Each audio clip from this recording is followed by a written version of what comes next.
Soy un artista plástico y diseñador gráfico venezolano. Nací en Caracas y me crié en la isla de Margarita. Es el lugar al que pertenezco. Realizaba pinturas, esculturas y principalmente ensamblajes. Lo hacía con madera reciclada que recolectaba en las playas y en los astilleros locales. Mucha de esta madera provenía de embarcaciones pesqueras que llamamos peñeros. Contenían texturas y colores que utilizaba en mis composiciones. Tengo una hermosa familia y a nivel personal las cosas ya estaban encaminadas. Pero no era así para el país. Venezuela experimentaba una crisis silenciosa que se ocultaba detrás del populismo y una gigantesca renta petrolera. Hugo Chávez designó a dedo a Nicolás Maduro como su heredero. El Consejo Nacional Electoral le otorgó una dudosa victoria por un estrecho margen.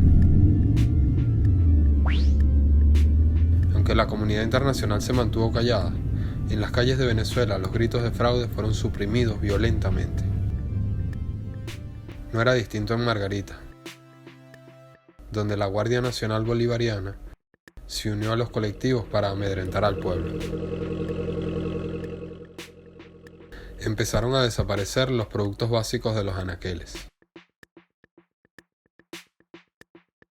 Y desde las cárceles controlaban el crimen.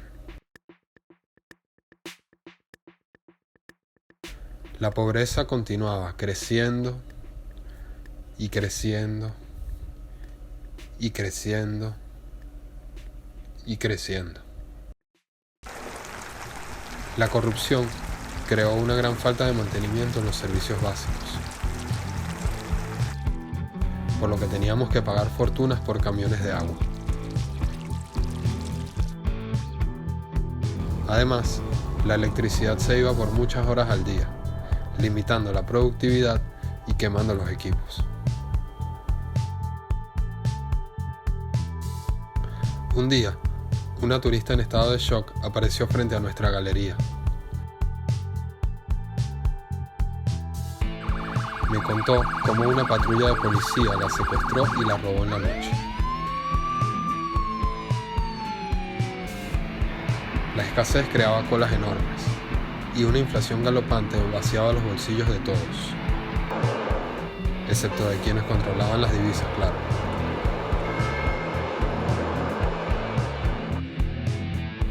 La oposición logró ganar por mayoría absoluta el Parlamento.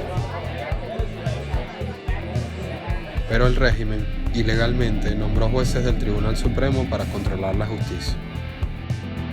El Consejo Nacional Electoral nos quitó el derecho al revocatorio e instalaron una asamblea paralela al servicio del Ejecutivo.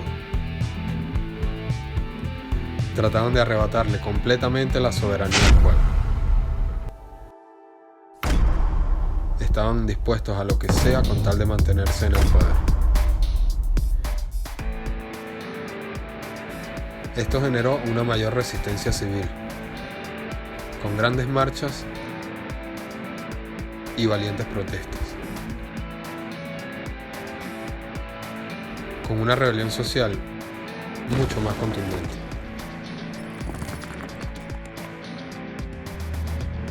Encarcelaron a más estudiantes, activistas, militares y dirigentes políticos. Una fuerza armada parcializada, adoctrinada y sumisa se hizo cómplice de narcotraficantes, terroristas y paramilitares para doblegar al bravo pueblo de Venezuela, que está decidido a vivir en libertad y en democracia.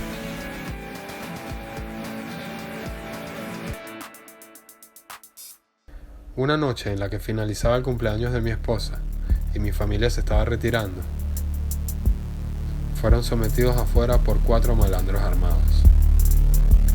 Yo dejé a mi hijo en los brazos de mi madre.